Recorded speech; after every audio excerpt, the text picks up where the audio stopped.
Hey, everybody. We'll give everyone a second to get in. Good afternoon. If you hear a little, it's because we have construction happening over yonder. But how's everybody doing today? Happy Thursday. I have a very exciting announcement that I'll tell you about in just a second. I just wanted to give everybody a second to get in and tell me what you're up to today. Anything exciting going on? I'm trying to think of what we're up to. I released a new episode of AKA. I have a call with one of my girlfriends. We're working on a workbook called Live Big. It's by a woman. Her first name's Rochelle. I forget her last name, but it's been really helpful. It's like has prompts to help keep me journaling and everything like that. So, hey, I'm glad that you're able to, able to make it. I know this time isn't always convenient for everyone. It's because I had an announcement. I wanted to make sure to get it out before, if you're in the States, it's Labor Day weekend this weekend. So I wanted to make sure I caught people before they left town. Hey, everybody. Hey, Nick. Hey, Clarky and Kaylee and Lachey. Hey. How's everybody doing? Yay. Wonderful. People are hopping in. So we're, any fun plans for Labor Day weekend? Sean and I aren't doing anything exciting. I unfortunately have some stuff I got to do around the house. Hey, Angie and Tanya, Sarah, Marie. Hey, how's everybody doing? Oh yeah, Labor Day as well. Awesome. I wonder, I didn't even think about whether or not it was in Canada, but we should have it like all over. We should share that date so we all get a break. You don't have Labor Day in Scotland. You should. Ellis, you should propose that it's an extra, it's like your 3-day weekend after you started school. I remember that as a kid, like you go back to school for like a week or two, and then you get a 3-day weekend. And it's just something random to look forward to.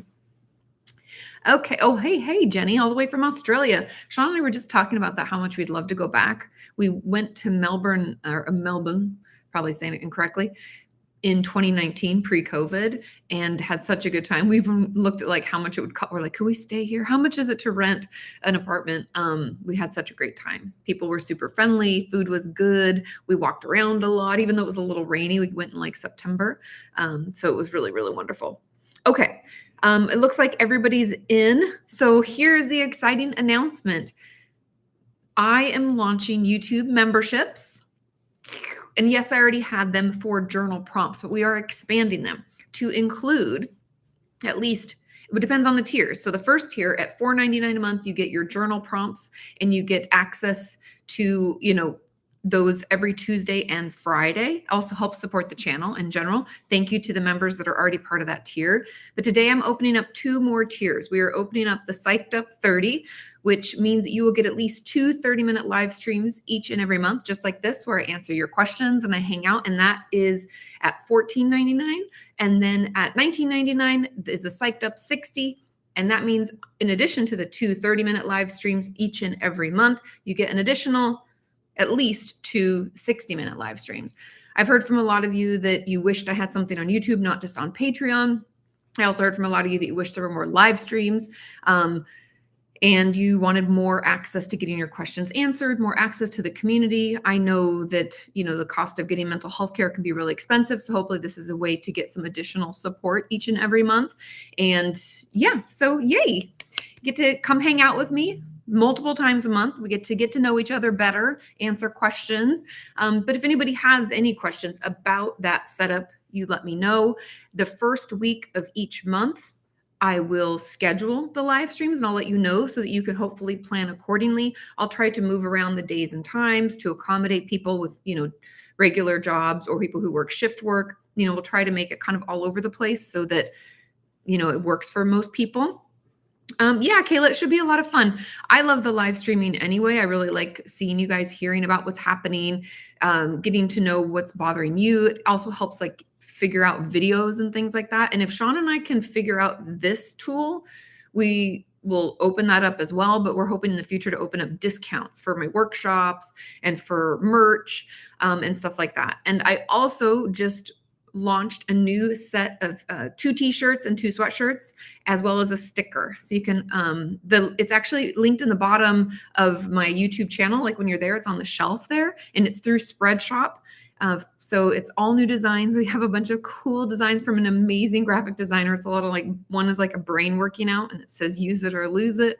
We're working on more designs, but those are the first 3 that will be launched. There's a sticker it's kind of a play on for boundaries. It's a battery and it says, don't drain me. So you can check that stuff out, which I try to keep the prices pretty reasonable and low. I know that everybody's having a tough time financially right now, so I wanted to make sure it was accessible. Yeah, so lots of exciting things. Sean and I've been working a lot in the behind the scenes. That's why I've been a little more quiet on Instagram and stuff like that, Insta stories, because we've just been trying to figure this stuff out. Had to film videos about the membership so that people can understand it. Had to figure out what we wanted for merch and all that good stuff. So yeah, check everything out. If you have any questions, happy to answer them. Oh, yay.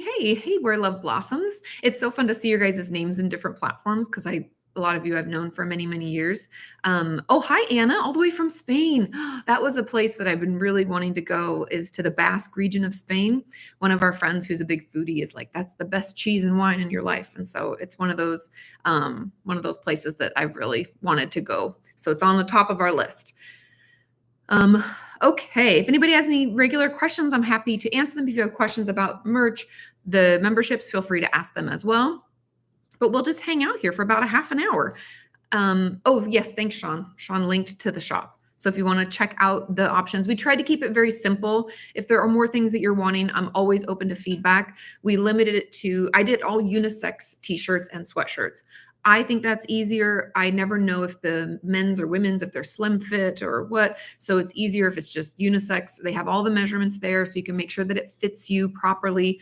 And then we did one sticker, the don't drain me sticker. And I think that's cute. I've ordered mine for my samples and everything. We're just waiting for them to arrive, but hopefully it's better quality than spring, which is what we were using before, and it would pill.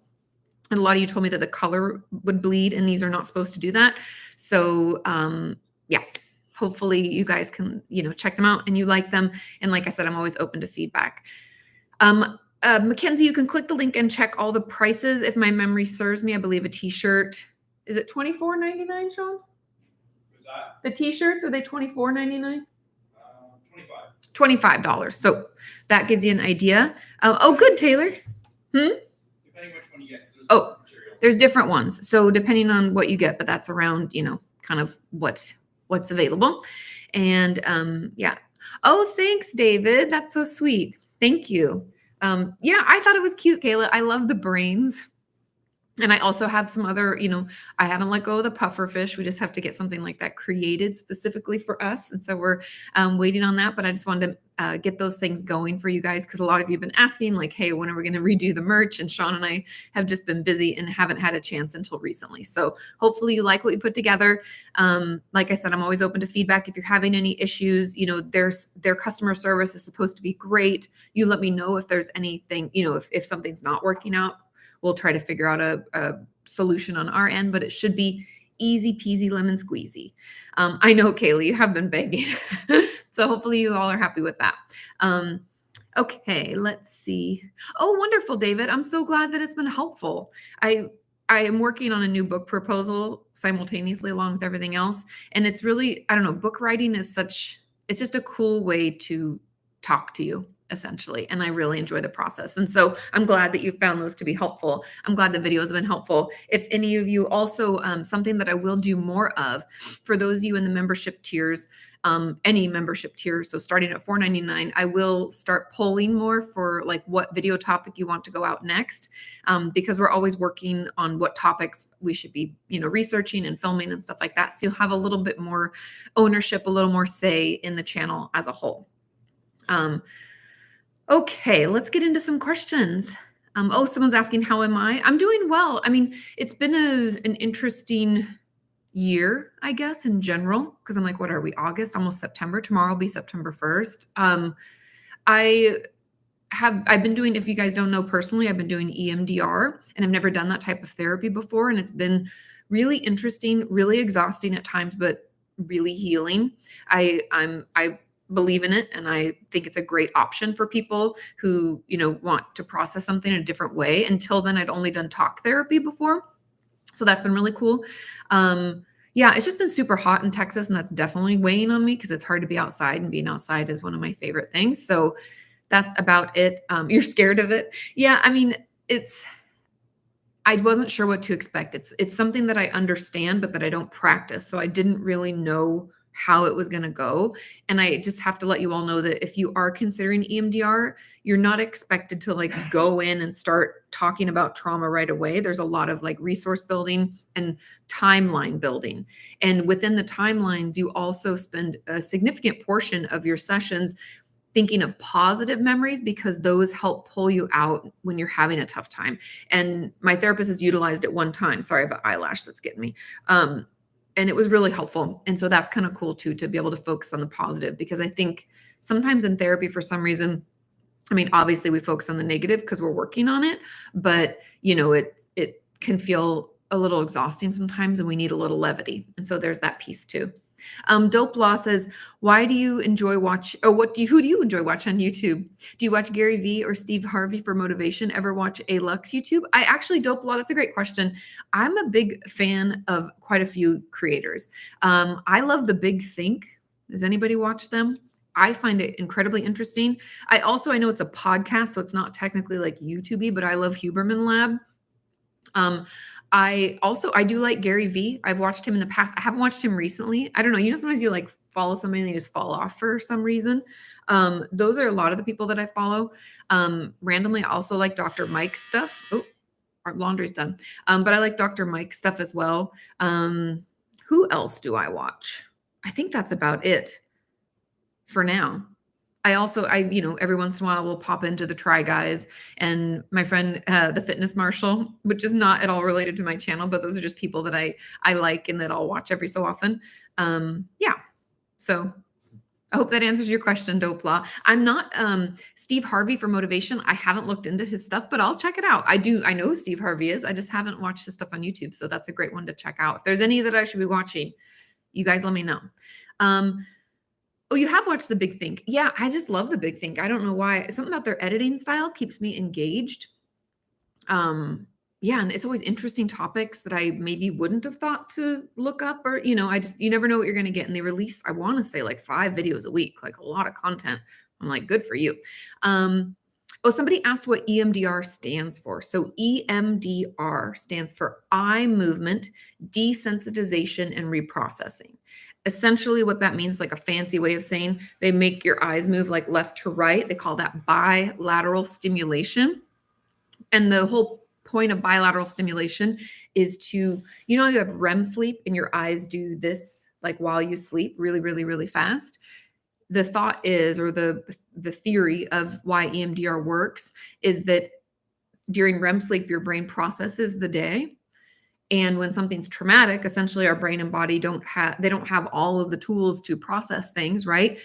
And so it gives it another opportunity to do so by essentially triggering that eye movement again. And the interesting thing I found, because I use the buzzers in my own EMDR, meaning I hold these little, I don't even know, little nodules kind of that are attached. My therapist has a little remote and they buzz back and forth, that my eyes move with the buzz. Very strange, but there's a lot of ways that they can create that bilateral stimulation. It can be through watching, your therapist's finger like this. They usually do it like off to the side, or tapping, or you can tap yourself if you're doing virtual therapy. Yeah, there's a lot of different ways that it can work. Okay. Oh yeah, thank you for answering. Somebody already answered it for me too. Okay, let's see. Okay, I watched The Big Think. Oh, of course, Bart. I'm glad that I feel like if I don't share my own feelings and thoughts and things that I'm working on, then it comes across like I always do better. And being a therapist really just means I know better. It doesn't mean I always do better. And I feel like we all share the human experience, and it's important for me to be honest about mine.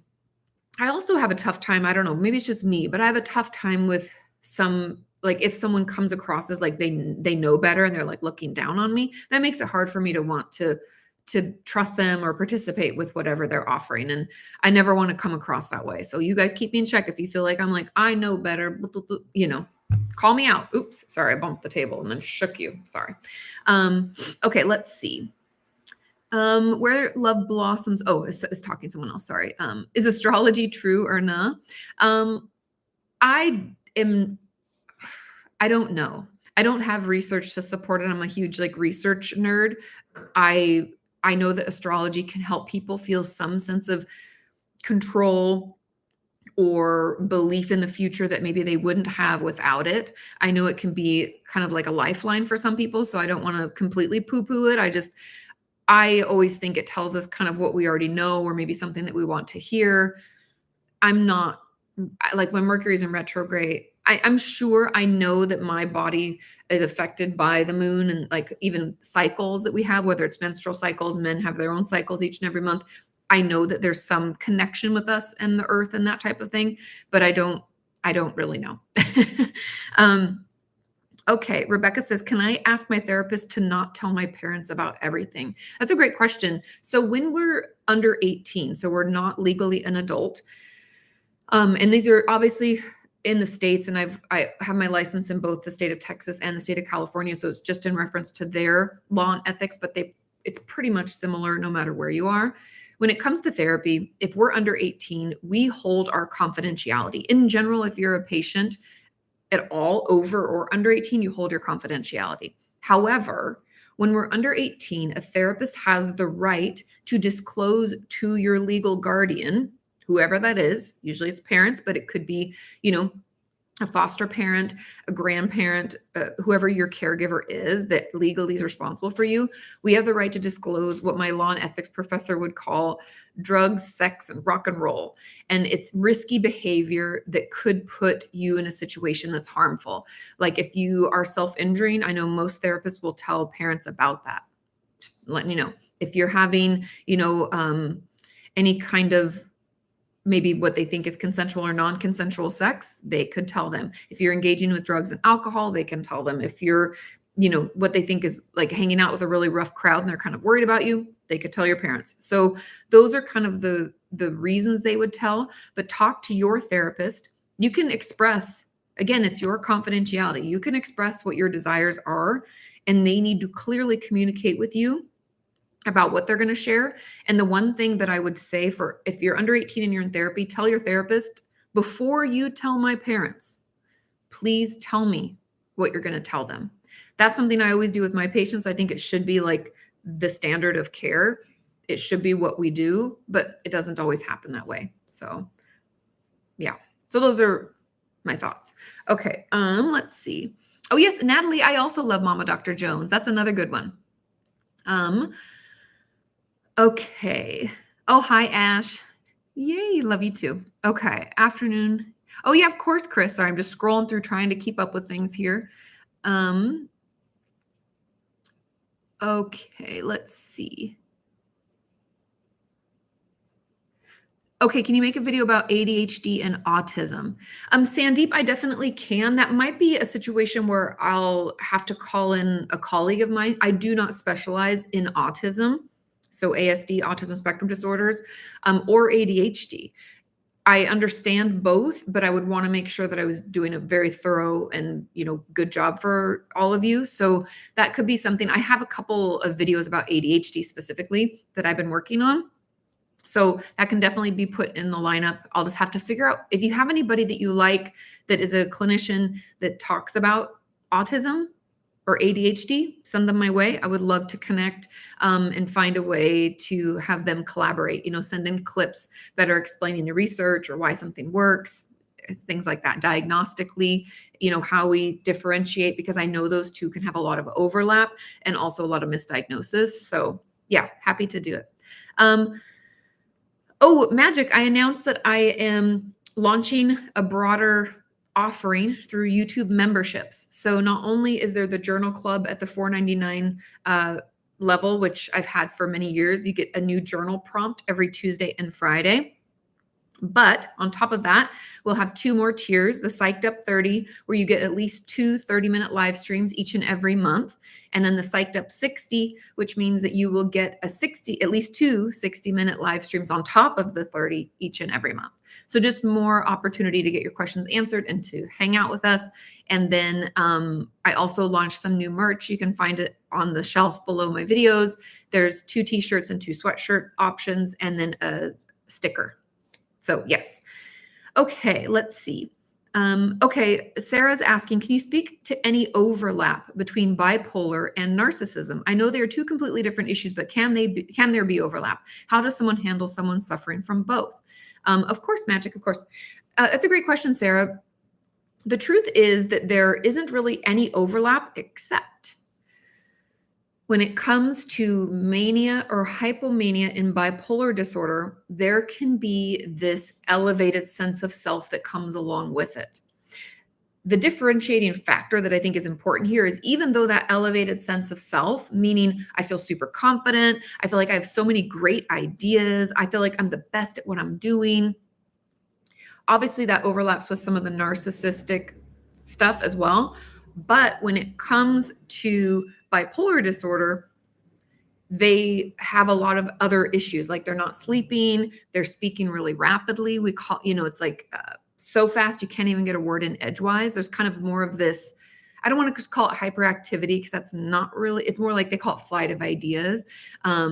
But those things come along with it as well. So that's kind of the only piece just off the top of my head that I could see kind of like the Venn diagram of overlap, would be that could cause a potential misdiagnosis. Now, if someone has both narcissism and bipolar disorder, my best advice for managing is going to be boundaries, and understanding how much time you can spend with them and what that does for you, because the unpredictability is going to be really stressful, and it can cause us to feel like we're walking on eggshells. And how do we manage that? And if it's narcissism, right, they don't have any empathy, so they can't understand our perspective, and that can make it really painful. And they can say very hurtful things. They can do very hurtful things. They have no remorse.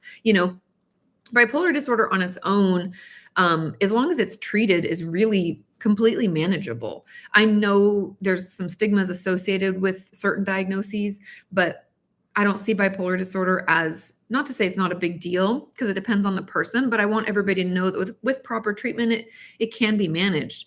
The problem with narcissism, and this is what could maybe compound if they also have bipolar disorder, is that narcissists tend to not reach out for help because they don't believe anything's wrong with them. And that could be a big problem. Let me know if you have any other thoughts on it, or questions about it, but those are my thoughts. Okay, let's see. Okay. Okay, my therapist told me that he's feeling like we don't talk about what's really going on. How do I know what it really is? Oh, that's interesting. And your therapist doesn't ask a ton of probing questions? That, I guess I have a couple of questions for you. Number one, do you feel like there are certain topics, certain issues, certain things you kind of shy away from, or you feel yourself getting defensive or uncomfortable? Because I will be honest that the uncomfortable things are the things we should talk about. And it kind of goes against our natural inclination to, express our discontent for the way that our mom raised us, or be honest about our relationship with food, or the fact that we have suicidal thoughts or whatever. That can be really uncomfortable. It feels like we're showing them our insides and we just want to cover up. So if you find yourself kind of doing that, or if you're honest about, what you're going through or what's really happening, if you're not sharing that, then your therapist may be correct. A way to kind of figure out what's really going on, and everybody's going to be like, Katie, you always talk about this and I'm annoyed with it, but is journaling. And journaling doesn't have to be this huge thing. It doesn't have to take a lot of time. It doesn't have to make sense, be spelled correctly, be legible in any way. You don't have to read it back. Just jot down what's coming up for you. Because I think so often we're all just kind of numbing out and shutting down, whether we're numbing out through our social media use on our phones. I'm not trying to call anybody out. I'm calling myself out as much as I'm calling any of you out. But cell phone use, social media, and TV, whatever we watch on TV. Also through shopping, gambling, drugs or alcohol use. We kind of just try to numb out food, self-injury. There's a lot of ways that I think people in general, we just shut it down. And so it's hard to bring awareness to what's really going on. We might not even be consciously aware. And that's why journaling kind of helps us get into that, because otherwise we're just going to try to reach for another numb out. I'll even be honest, when I journal, sometimes I find myself, you guys, if I could film it and show it, I will try to journal 2 or 3 sentences and I'm just starting. And then I'll be like, oh, I should probably check something online. What? I like can't even stay focused myself. I like reach for the numb out. And that's usually a signal to me that I'm like, oh, I really need this, the journaling, not the social media. And I'm like kind of fighting against it. And then I'll pose questions in journaling, which has been incredibly helpful, asking myself things like, why is this so difficult today? Or what is it that I think is really coming up for me? Or what am I really having a hard time about? Because sometimes it's hard, even personally. I'm such a crier. You guys know this, but it's like, I just don't want to go there because I don't want to feel it because I have to do other shit. I'm like, I don't have time to feel like this, right? I just want to stuff it. But making this specific time in the morning or in the evening to kind of jot things down, it does help take that edge off. Does that make sense? I hope so. Oh, hey, Christy. Hey. Okay, Saeed is asking, how do you deal with early depression symptoms?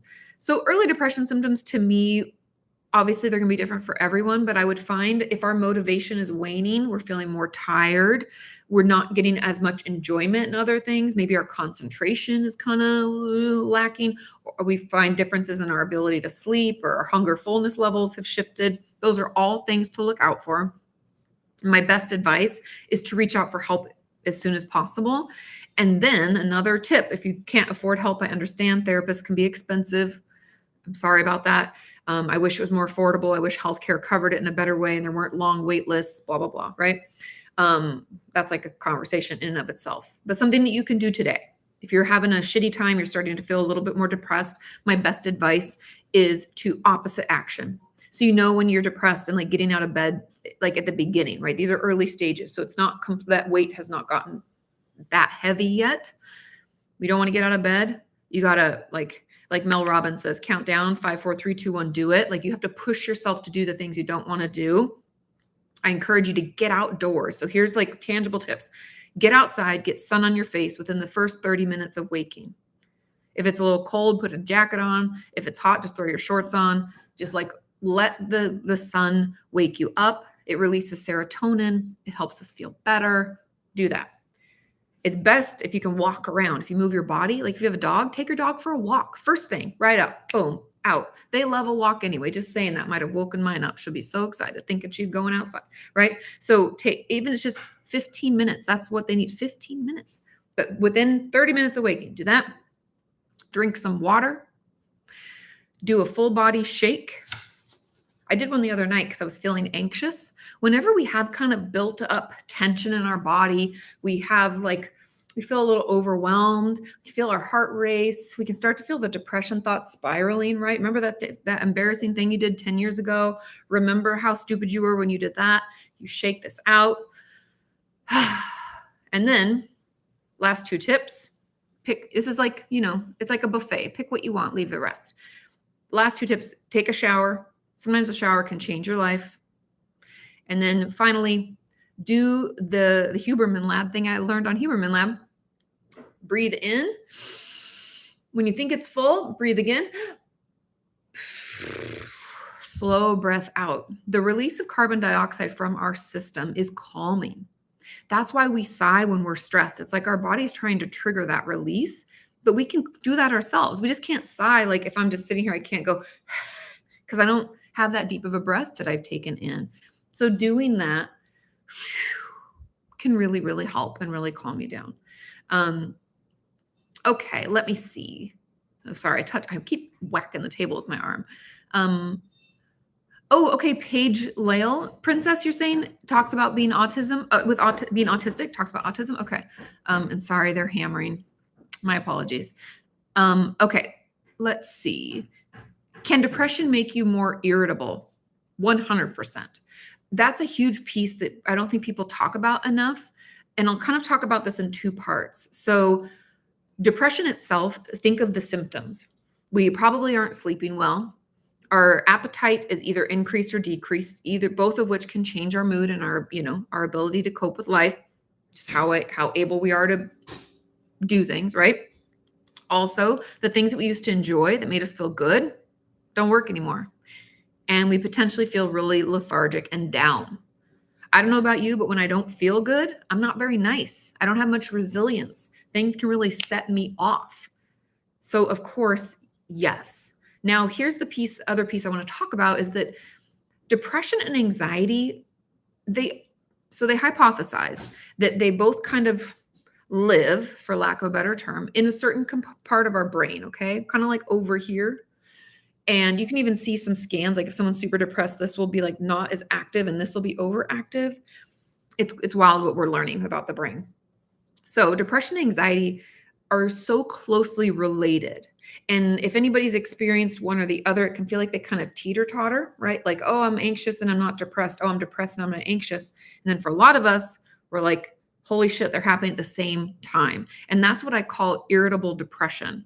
And that in and of itself is not only incredibly uncomfortable, which obviously is why we're irritable, but it's also incredibly dangerous, because what that means is if you're feeling this, please reach out, get some support, because as a therapist, this is like all the red flags for me, because that means that my patient isn't feeling very good about themselves, maybe hopeless about their future, potential suicidal thoughts, and they feel energized with the anxiety. And that's very dangerous, right? That means that we could take action on how we're feeling when that's not that's not a safe thing for us. And it makes me want to protect my patients and make sure they're okay, do more check-ins, more sessions, stuff like that. But overall, yes, depression can make us more irritable, or make us irritable in general, just by what it is. Oh, Dope Law asks, do you have a basic toolkit for uncertified laymen to practice therapy on our loved ones with basic essentials and an emotional checkup? That's a great question. First of all, I just have I'd have to say this. Know that you aren't responsible for other people and you can't make them get better. But here are the things that we can do. We can offer them tools that have worked for us, reflecting on our own experience. We can say things like, let's say it's my dad or something, he's passed away, but let's say I could still talk to him. Wouldn't that be awesome? I would say things like, Dad, something that's helped me is therapy. And I've been in therapy. I don't know if you've ever thought about that. Or something that's helped me, and I learned this. You can just be like, I learned it on the internet from this weird therapist, or I listened to this podcast and I learned, right? It was this full body shake. And whenever I'm feeling really overwhelmed, I've been doing it and it feels a little weird, but it works, right? We can share the tools from our own toolbox that help us feel better. So that's really my biggest tip for you. So things like the taking a shower, the full body shake, the breath in with the breath out. There's also a lot of research to prove that, and this is going to sound weird, but that it's soothing to our system and helps us feel better if we look far away and then close, and then far away and close, and we pull our brain from far to close,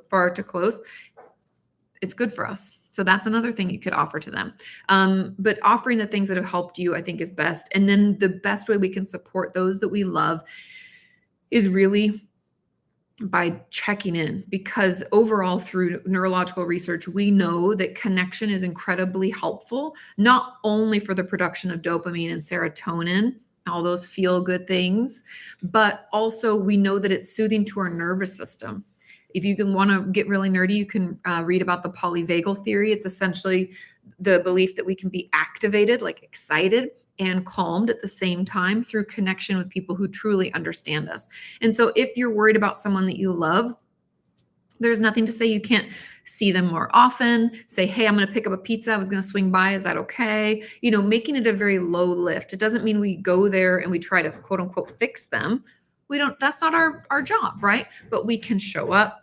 We can be a friend or a family member. We can check in a real way. Hey, how you doing? You've been a little quiet. I just want to make sure you're okay. And you can even put it on yourself. Be like, I always wish people check in on me. So I'm just checking in on you. I think we all would agree that sometimes just having someone be there, check in, no big questions about what's going on? What are you doing? You should be doing this. It can be really healing. So let me know if you have any follow-ups, but I hope that was helpful. Okay. But yeah, keep it to things that work for you. Okay. We have time for one more question before I'm going to skedoodle, but check out the YouTube memberships, check out the new merch. Again, open to feedback and thoughts. Also stay tuned. I'll have another workshop coming out soon, and I'm going to make them way more affordable and a little bit shorter for you guys. I've taken your feedback. I hear you. So we'll try to make them just easier for all of you. And also I asked in the community tab for the best times. So go vote if you haven't, so you can make sure I can cater as best to you in the times that work for you. Okay, let's see. We have, okay, Fred. Yeah, you can definitely ask another time. Sorry, it's hard to keep up with everything. Okay, let's see. How can we help build self-esteem when we don't have a support system? I have a couple of great tools. Now, the thing about self-esteem is that yes, support systems help, but it has to come from within, which I know is the shittiest answer ever. And it just makes us feel even more hopeless or helpless. But hang in there. I have some tools, okay? Number one, great way to build self-esteem, these are all going to sound weird, but just hang with me, is to help other people. You know how they always say like helping others makes you get just as much if not more out of it. I feel that every time. I feel that. Oh, hey, Mandy Moore, welcome to the InkWell Club. Get those journal prompts. But I feel like having this live stream, I'm going to ride this high off for a little bit. I'm going to feel so good because I got to read your names. I got to read your questions. I feel connected. And I was able to offer hopefully some helpful tools. Supporting others, helping others, whether that means you donate your time to, a retirement community, hang out with some old folks, hear their stories. They used to be one of my favorite things. You can work at a soup kitchen. You can, gather clothes from your friends and family and donate it. There's a lot of ways that we can give back and connect with other people. And when we give back, we get just as much, if not more, for ourselves. Okay. So there's that. That's one tip. Number two, one of my favorite tools that I use from dialectical behavior therapy, or DBT, is called building mastery. When we don't have much self-esteem, we often don't think we're good at anything. And we can have this kind of like self-fulfilling prophecy or just essentially shit-talking ourselves. But building mastery challenges us to pick something that we kind of know how to do and get better at it. This could be anything from, when I walk around the block by my house, it takes me 15 minutes. I want it to take me 12. I'm going to get faster. Okay. Could be, I want to start journaling. I'm going to get better at it. I'm going to try to do it once a week. Small goals. Could be, I have this great mac and cheese recipe, but I think it could be better. I'm going to try to make it better. Or I want to learn how to cook chicken. It could be anything like that. I want to learn how to play the guitar. I want to learn how to sing. I'm going to, finally pick up that guitar lesson that I have on YouTube, or piano, whatever. There's all sorts of different things that we can do. Don't think it has to be one kind of way. Something that you like doing, you kind of enjoy, but you don't do enough. Let's do that more. Okay. So that's the second. Then the third, and this is going to sound kind of weird, but obviously building mastery kind of rolls into this, but not always. Learning something new. And I know you're thinking, but it's new and I'm not going to feel good about it because I won't know anything. But you're learning something new. And there's something so motivating. You can look up the SPIRE model, SPIRE. It was created by a psychologist by the name of Tal Ben-Shahar. Anyway, the SPIRE model, a big part of that is the I, and that stands for intellectual. When we ask questions and we learn new things, we start to feel kind of good about ourselves. So those are just some of the tips and tools that I would encourage you to do. And then as just kind of a baseline before we end, self-care doesn't have to be expensive, doesn't have to take a long time. It's things like eating regularly, making sure we're getting enough sleep, doing our best to sleep, drinking water, taking our medication as prescribed. Those are all things that we can do as a baseline to help us not only feel better as a person, but also slowly better about ourselves. And I think setting really small goals that are achievable in a day is incredibly motivating and incredibly self-esteem building. So be patient with yourself. You'll get there. We don't have to have a support team to make that happen. It can help, but it's not necessary. There's tons of ways you can do it on your own. Okay, everybody. I hope you have a wonderful, wonderful rest of your Thursday. Have a great 3-day weekend. If you get one, enjoy that Labor Day. We're not robots, right? We need to take some breaks. Feel free to tag me on Instagram or on X. Is that what we're calling Twitter these days? Tag me on socials with the fun things you're doing. I would love to see it. Yeah, and check out the memberships. It'll be cool to hang out more regularly. I know whenever I do these things on YouTube, you all say, would you do these more often? And this will hold me accountable and also hopefully give you another resource, not to mention the community. I encourage, use the chat to talk amongst each other. There's a lot, you all have amazing tools and experiences and resources you can share with each other. I've always said in the past, I'm like, with your experience and my expertise, does anybody remember? We're working together towards a healthy mind and a healthy body. It used to be my tagline. but it still rings true. So yeah, reach out to each other, chitty chat in the, that'll give you an opportunity to build more community. If you don't have one in person, you can have one here. Yeah, check out the merch. Know that new styles will be coming. We're going to try to keep these updated. And I love your feedback on things or any ideas. You can comment in the community tab below posts about this stuff. Have a wonderful, wonderful rest of your day. Love you all, and I'll see you soon. Okay? And okay, I was like, and now I have to figure out how to turn it off. Okay, bye.